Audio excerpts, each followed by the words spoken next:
Hello दोस्तों, welcome back to our YouTube channel. दोस्तों, जैसे कि हमने कल किया था यूपी पुलिस कांस्टेबल 27 जनवरी 2019 का शिफ्ट वन, इसका जीएस पोर्शन की बात करी थी। तो आज हम बात करने वाले हैं उसी शिफ्ट की हिंदी पोर्शन की बात। ठीक है, 27 जनवरी हिंदी का जो शिफ्ट वन में हुआ था, शिफ्ट वन। पहला क्वेश्चन क्या कहता है? पहला क्वेश्चन ये 114 से क्वेश्चन स्टार्ट है। पहला क्वेश्चन कहता है, निम्नलिखित प्रश्न के चार विकल्प दिए गए हैं, उस विकल्प को चयन करिए। दिए गए शब्द का सबसे अच्छा एक शब्द विकल्प है, मतलब वन वर्ड बताना है इसका। उपकार को मानने वाला, कृतज्ञ। उपकार को न मानने वाला, कृतघ्न। परोपकार करने वाला, परोपकारी। ठीक है। और धर्म क्या है? धर्मज्ञ। निम्नलिखित प्रश्न के चार विकल्प दिए गए हैं, जिनमें से एक शब्द दिए गए अनेकार्थी शब्द का एक अर्थ है, उस शब्द को चुनिए। मतलब कनक का दूसरा अर्थ बताना है। तो कनक का दूसरा अर्थ क्या होता है? सोना। और एक कनक का अर्थ होता है धतूरा। ठीक है। और क्वेश्चन नंबर अभी ऐसे करेंगे, 114 हो गया, 115, फिर 119, फिर 120, ऐसे नीचे करते चले जाए हम पैरेलल। तो 119 क्वेश्चन कहता है, निम्नलिखित चार विकल्प में से उस विकल्प का चयन करें जो दिए गए शब्द का सही स्त्रीलिंग है। तो इसमें स्त्रीलिंग बताना है किसका? हंस का। तो हंस का स्त्रीलिंग क्या होता है? हंसनी। तो हंसनी कैसे लिखा जाता है? ये वाला राइट है। हंसी गलत है, हंसिया गलत है, हंसिनी गलत है। ठीक है। क्वेश्चन नंबर 120 की बात करते हैं। निम्नलिखित प्रश्न के चार विकल्पों में से दिए गए सही पुल्लिंग रूप वाला विकल्प चुनिए। तो मैंने आपको बताया था पुल्लिंग हो या स्त्रीलिंग हो। वाक्य में प्रयोग करके देख लेते हैं। वाक्य प्रयोग करने से पुल्लिंग का सेंस आता है पुल्लिंग है, और स्त्रीलिंग का सेंस आता है तो स्त्रीलिंग है। तो चार विकल्प में दिए गए शब्द का सही पुल्लिंग बताना है, पुल्लिंग रूप वाला विकल्प। तो कुम्हार का पुल्लिंग, कुम्हार तो ये है, तो इसका सही पुल्लिंग क्या हो? कुम्हार का पुल्लिंग मतलब स्त्रीलिंग बनाना होगा। कुम्हार तो ऑलरेडी पुल्लिंग है, तो इसका स्त्रीलिंग क्या बनेगा? कुम्हारिन। ना तो कुम्हारी, ना कमाइन, ना कुम्हारइन, ना कुम्हारिन। तो कंफ्यूज नहीं होना है, इसने पूछा कुम्हार का लिंग चेंज करके क्या बनेगा? कुम्हारिन बनेगा। क्वेश्चन नंबर 116 की बात करते हैं। क्वेश्चन नंबर 116 कहता है, निम्नलिखित प्रश्न के चार विकल्प दिए गए हैं और रेखांकित पद के उचित कारक को पहचानिए। मतलब मे के अंदर कौन सा कारक है वो बताना है। तो संबोधन में तो ये लगता है, संबंध में का की रारी ये लगता है, अधिकरण में और पर लगता है, में या पर। क्या हो जाएगा? हाँ, अधिकरण। और कर्म का होता है को, कर्तन्य कर्म को करण से संप्रदान के लिए अपदान से अलग होना, संबंध का की के रारी रे, अधिकरण में पर, ऐसे करके होता है। ठीक है। निम्नलिखित प्रश्न के चार विकल्पों में से क्रिया का सही रूप वाला विकल्प पहचानिए। तो क्रिया का सही रूप वाला विकल्प पहचानना है हमें। क्रिया का सही रूप किसमें होता है? देखो, स्कूल बस 5 मिनट, और उसके बाद आना भविष्य काल, मतलब भविष्य काल में बताना है इसका। तो स्कूल बस 5 मिनट में आ गई, या आएगी, या आके गई, या चली गई। तो चली गई, गई, ये तो है पास्ट वाले। आ गई, ये भी क्या हो गया? जैसे वर्तमान कर लो, पूर्ण वर्तमान, ये से कह लो कि अभी बताना भविष्य काल। भविष्य काल में क्या होगा? आएगी, गागी के जिसके लास्ट में लगा हो, तो ये वाला सही है। क्वेश्चन नंबर 122 की बात करते हैं। निम्नलिखित प्रश्न के चार विकल्पों में से उस विकल्प को चुनिए जो सही पूर्ण रूपेण वर्ण विच्छेद वाला है। तो कृपण का वर्ण विच्छेद करना है। तो आपको पता है कृपण में क्या है? क्या के नीचे हलन, फिर प्लस रीसा रीसी वाला रीसा रीसी आएगा। तो देखो, रीसा रीसी इसमें भी है, रीसा रीसी इसमें भी है, रीसा रीसी इसमें भी है। आगे देखते हैं, पे, पे के नीचे हलन, फिर उसके बाद आएगा ए।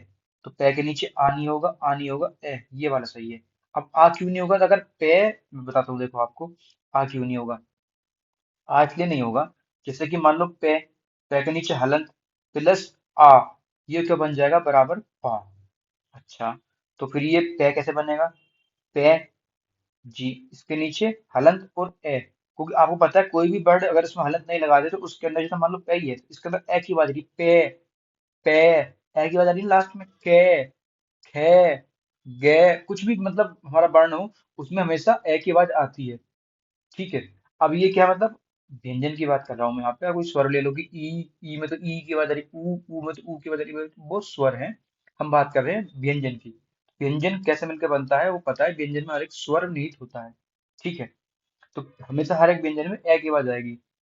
जैसे कि डे, ए आ रहा है ना, जैसे कि खे, खे, खे प्लस हलंत और ए, तो अब ये बन गया पूरा एक वर्ण, ये बन गया पूरा एक वर्ण। तो स्वर हटाने से क्या बन जाता है? वर्ण। जैसे कि इसमें राम शब्द में कितने वर्ण हैं? आपने क्वेश्चन पहले बहुत रिपीट होता था, आजकल तो नहीं होता। राम शब्द में कितने वर्ण हैं? वर्ण की बात करें तो वर्ण इसमें चार है, और शब्द कितना है? ये एक है। अब कैसे है? रे प्लस आ प्लस मैं प्लस ए। अब आप बोले यहाँ तो आ लगाया, यहाँ ए लगाया। आ इसलिए लगाया क्योंकि रा था, और मैं के बाद आगे डंडा नहीं था, तो इसलिए ए आएगा। तो एक, दो, तीन, चार, हो गए ना चार। ठीक है। नेक्स्ट क्वेश्चन की बात करते हैं। Question number 118। क्वेश्चन नंबर 118 कहता है निम्नलिखित प्रश्न में वाक्य की संरचना के आधार पर उनके भेद बताइए। किसके आधार पर? वाक्य की संरचना के आधार पर भेद बताना है। तो संरचना के आधार पर कौन सा होता है? पूर्वकालिक क्रिया, नामवाचक क्रिया, संयुक्त क्रिया, कर्तन क्रिया। अब देखते हैं वाक्य क्या है। वाक्य है रवि दीवार रंगने लगा है। तो रवि दीवार रंगने लगा है, इसमें लगा है ये क्या होगी? संयुक्त क्रिया। रंगने लगा है। पूर्वकालिक क्या होता है? एक काम पहले हो जाता है फिर दूसरा काम उसके बाद होता है पूर्वकालिक क्रिया। नाम धातु होते हैं जैसे हाथ से हथियाना, लात से लतियाना। ठीक है। नेक्स्ट क्वेश्चन की बात करते हैं। निम्नलिखित चार विकल्पों में से शुद्ध वर्तनी वाला पहचानना है। शुद्ध वर्तनी मतलब कृष्णों को कैसे लिखते हैं? सही।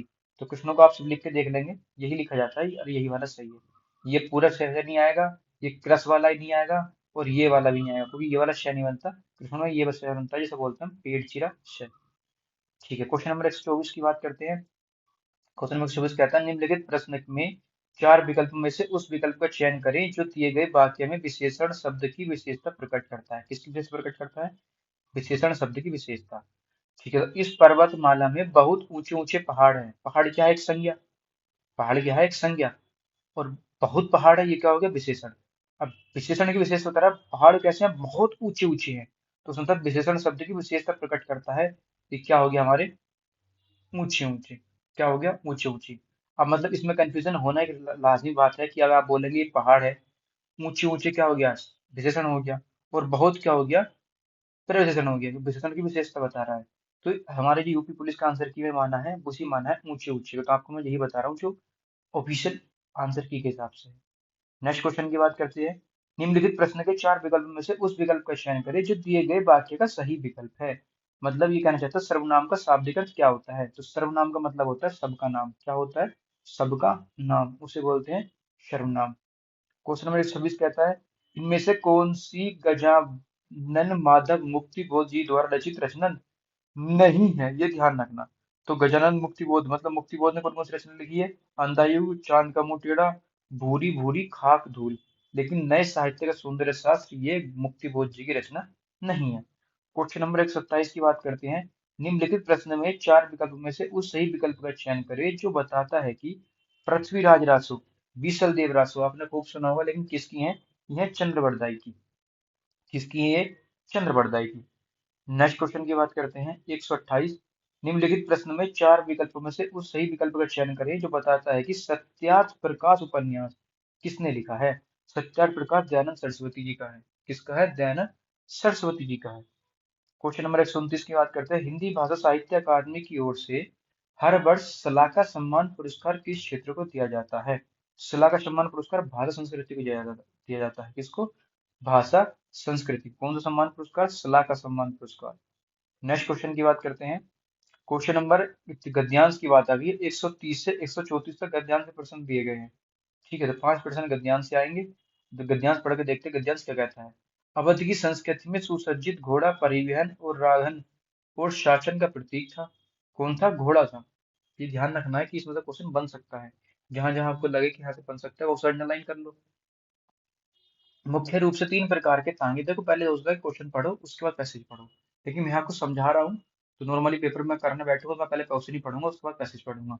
लेकिन अब आपको बता रहा हूँ कि पैसेज से सारे क्वेश्चन आराम से बन जाएंगे। वो कैसे बनेंगे आप मेरे साथ सुनते रहिए ध्यान लगा के। मुख्य रूप से तीन प्रकार के तांगे इक्के मिलते हैं, बग्गी, फिटन और टमटम। यदि बग्गी डिब्बे की होती है तो फिटन और टमटम खुले वाहन। बग्गी काहे की होती है? डिब्बे की। और तो फिर टमटम फिटन काहे के होते हैं? खुले वाहन होते हैं, जिन्हें नवाबों द्वारा यात्रा में वरीयता दी जाती थी। किंतु तांगे व इक्के का शाब्दिक अर्थ है अधिक अशुशक्ति की ओर इंगित करता है। इक्के में एक घोड़ा होता है। इक्के में कितने घोड़े होते थे? एक घोड़ा। जबकि बग्गी या तांगे में दो से चार से अधिक घोड़े होते थे। ठीक है। यह वास्तव में इस्तेमाल करने वाली की सामाजिक प्रतिष्ठा पर निर्भर करता है। 18वीं शताब्दी के उत्तरार्ध और 19वीं शताब्दी के प्रारंभ में अवध सामाजिक, सांस्कृतिक और आर्थिक माहौल में बदलाव आया। बदलाव कब आया? 18वीं और 19वीं सदी के प्रारंभ में। 18वीं के उत्तरार्ध में तो बाद में, और 19 के स्टार्टिंग में माहौल में बदलाव आया। जीवन के विभिन्न क्षेत्रों में हल्के वाहनों का निर्माण और इस्तेमाल होने लगा जिनमें से कम अश्वशक्ति लगे। अब सामान्य बोलचाल में इक्के का अर्थ यानी एक व्यक्ति के इस्तेमाल के लिए। अगर इक्के का अर्थ क्या होता है? एक व्यक्ति के इस्तेमाल के लिए। इसके अतिरिक्त तांगा एक पूरे परिवार का वाहन था, किंतु किफायती और मजबूत को देखते हुए इक्के में अधिक संख्या में यात्री बैठाने पड़े। तांगा अपेक्षाकृत भारी और बड़ा वाहन है जिसे पैरों के लिए अधिक जगह होती है और 4 से 6 व्यक्ति बस पीछे कमर लाकर बैठ सकते हैं। हर साल इन तांगों और इक्को की दौड़ लखनऊ में होती है। जंगी घोड़े इस दौरान सबके लिए आकर्षण का केंद्र बिंदु। कौन से घोड़े? जंगी घोड़े आकर्षण का केंद्र बिंदु बन जाते हैं। घोड़े के खुरों का भी श्रृंगार किया जाता है। खुर होते हैं मतलब पैर। पुरानी नाल के जैसे कि नहीं होता, मान लो किसी का पैर है, इसमें ऐसे करके जो होते हैं वो खुर होते हैं, ये इसे को खुर बोलते हैं। नाल के स्थान पर नई नाल लगाई जाती थी। पैरों की सुंदरता बढ़ाने के लिए कसीदाकारी युक्त वस्त्र पैरों में डाले जाते थे और पीतल या चांदी के घुंघरू बांधे जाते थे। पीतल या चांदी के घुंघरू। सामाजिक आर्थिक बदलाव ने किस तरह वाहनों को प्रभावित किया? बड़े वाहनों का प्रयोग होने लगा। बिल्कुल नहीं, बड़े का तो पहले होता था, छोटों को शुरू किया था। तांगे का प्रयोग भी पहले से होता था। हल्के वाहन चाहिए देखो, ताकि कम से कम अशुशक्ति लग सके। देखो यहाँ लगा हुआ था, ये लगा हुआ है।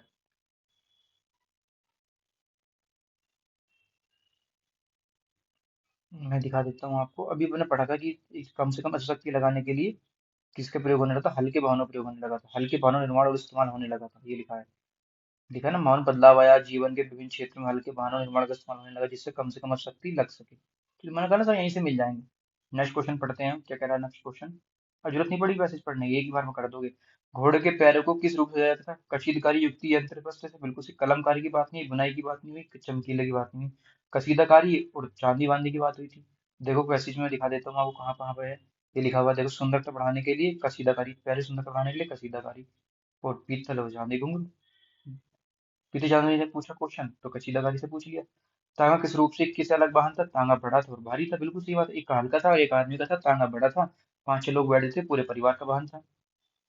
परिवार के साधन का इस्तेमाल किसके अनुरूप किया जाता है? परिवार के साधन का इस्तेमाल पारिवारिक रहन सहन के अनुरूप किया जाता है। आर्थिक के हिसाब से नहीं, मूलभूत के हिसाब से नहीं, सामाजिक के हिसाब से नहीं होगा। तांगे और इक्के कितने प्रकार के होते थे? तांगे और इक्के के कितने प्रकार हैं? तांगे और इक्के कितने प्रकार है? देखो पैसेज में ढूंढते हैं हम। ये वाला क्वेश्चन मेरे को सब पैसेज में दिखा दूंगा आपको। तांगे और इक्के के कितने प्रकार थे? तो यहाँ पे होगा, देखो ये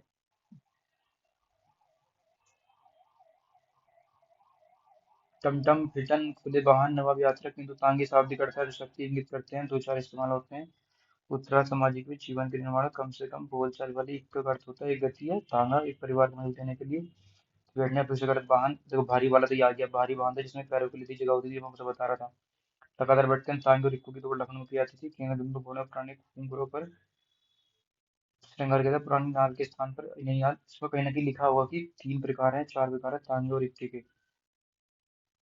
ये घोड़े के टांग या चार चार जैसे घोड़े होते थे, ये चीज अलग हो गई।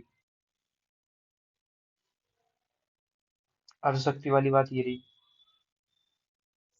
ये रहे 3 प्रकार के तांगे और इक्के मिलते थे, मुख्य रूप से 3 प्रकार के तांगे और इक्के मिलते थे। मिल गया ना क्वेश्चन का? सब कुछ पैसेज पे लिखा हुआ, बस यह है ध्यान से पढ़ने की बात है, और कुछ नहीं। 3 प्रकार। निम्नलिखित प्रश्न के 4 विकल्प में है, उस सही विकल्प का चयन करें जो दिए गए पद के उचित अलंकार रूप का सबसे अच्छा है। रघुपति राघव राजा राम, रे रे रे रे एक बार से अधिक पर आवृत्ति होती है किसी भी एक वर्ण की, तो वहां होता है हमारा अनुप्रास अलंकार। अब ये यमक अलंकार क्या होते हैं? जैसे कनक कनक के सो गुने यमक अलंकार। रूपक अलंकार जहाँ किसी भी चीज मान जाता है, जैसे कि राम रतन धन पायो, तो राम रतन धन पायो, तो राम रतन धन हो गया, सीधा सीधा मान लिया। उपमा जहां भी सा सम की बात होगी लगा हुआ, तो वहां पर उपमा अलंकार हो, जिनमें से बड़े होते हैं सा सम उपमा अलंकार। उत्प्रेक्षा मनहु मानहु जनहु जानहु, वहां उत्प्रेक्षा अलंकार। और मैक्स टू मैक्स क्वेश्चन इन्हीं अलंकार से बन जाते हैं।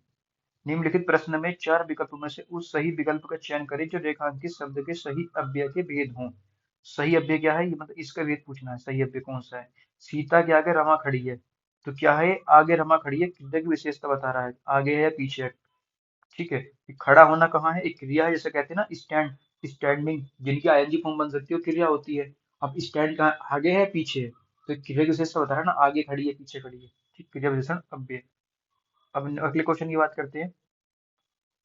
137। निम्नलिखित प्रश्न के 4 विकल्प में से उस सही विकल्प का चयन करें जो अशुद्ध वाक्य शुद्ध रूप का सबसे अच्छा विकल्प है।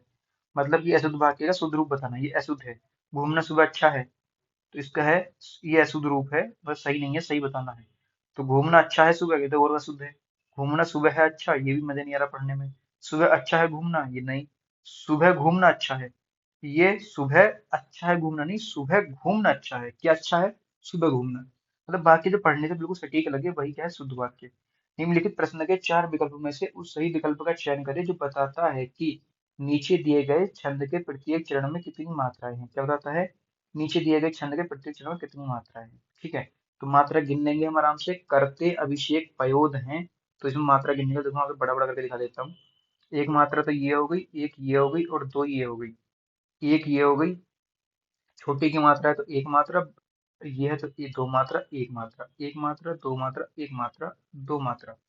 तो कितनी हो गई, एक दो, दो चार पाँच छः दो, एक दो, दो चार पाँच छः दो आठ और एक नौ, एक 10 दो 12 एक 13, 13 और दो 15।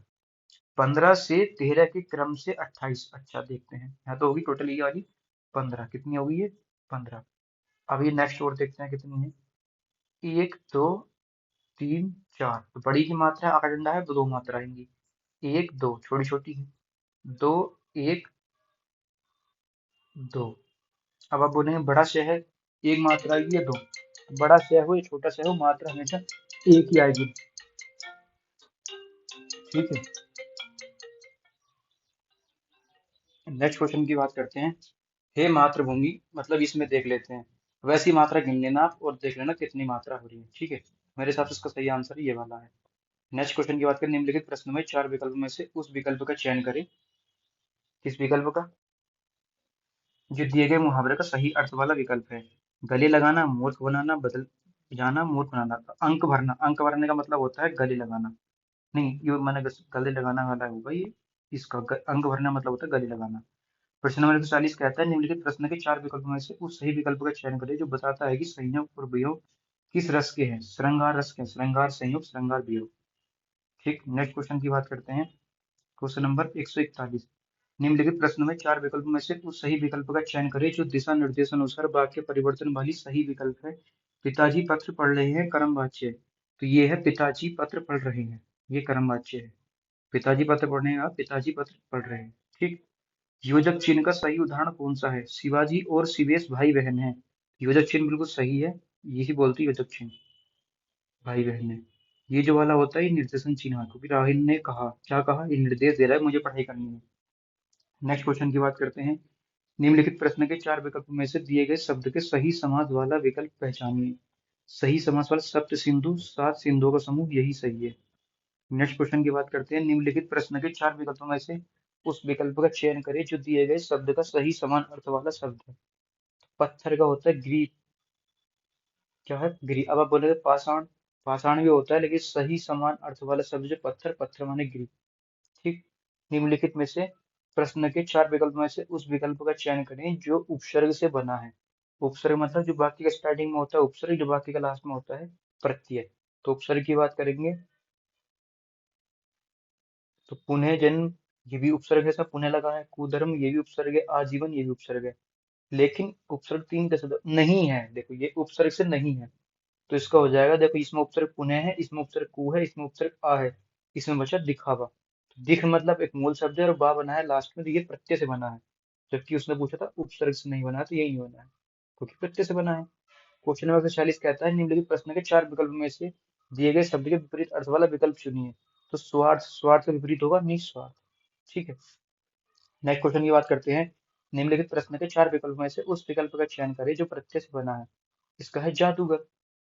अब जादूगर कैसे है, देखो इंसान ये उपसर्ग से बना है, मदद एक उपसर्ग से बना है, समझ उपसर्ग से बना है। उपसर्ग से पता कैसे चलेगा, मूल शब्द हटाने के बाद जो वर्ण बचते हैं वो शुरू में बचते हैं तो उपसर्ग, और लास्ट में बचते हैं तो प्रत्यय। अब इंसान में शान से पहले मैं इसमें क्या लगा दूं, ई लगा दूं, इंसान तो हो गया उपसर्ग, ई क्या हो गया उपसर्ग। ऐसे करके समझ जाते हैं। ठीक, अभी नेक्स्ट क्वेश्चन की बात करते हैं। 148, निम्नलिखित प्रश्न के चार विकल्पों में से उस विकल्प का चयन करें जो सही संधि विच्छेद अत्यधिक, अति जमा अधिक, अत्यधिक। और बड़ी की मात्रा नहीं आएगी, छोटी की मात्रा आएगी, तो बड़ी वाला तो है ही नहीं। ए अधिक नहीं होता, अति अधिक नहीं होता, अत्यधिक नहीं होगा, अति प्लस अधिक अत्यधिक, क्योंकि इसमें है यण संधि, ई को ये, उ को व, री को रे। ठीक, निम्नलिखित प्रश्न के चार विकल्प में दिए गए हैं जिनमें से उस विकल्प का चयन करिए जो दिए गए पद का सबसे उचित समासिक युग्म पद है।